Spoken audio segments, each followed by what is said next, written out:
MH튜브 헬로 부동산 김효선입니다. 토지 보상을 받는 입장에서 가장 큰 관심사는 본인이 받게 될 보상금이 적절한지일 것입니다. 가장 많은 질의사항 중 하나이기도 한데요. 보상금 잘 받는 방법이 따로 있습니다.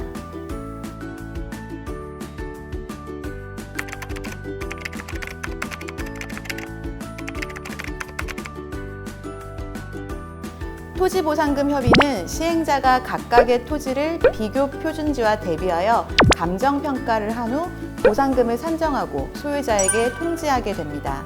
이에 만족하면 필요한 서류를 준비해서 보상계약 체결을 하면 되는데요. 필요 서류는 2주 이내에 발급분만 유효하므로 발급일을 꼭 확인해서 준비하시면 됩니다. 만약 보상금이 만족스럽지 못하다면 감정평가가 정당하게 되었는지 확인하고 재결평가를 위한 준비를 하셔야 합니다.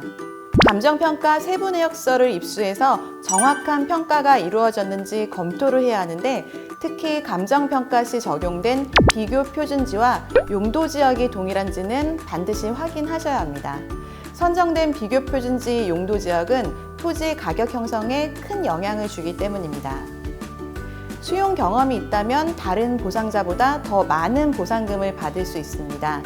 20년 이내의 공익사업의 시행으로 보상을 직접 받은 경험이 있는 사람에게는 보상 특례에 의하여 건축물 가격의 30%를 더 받을 수 있습니다.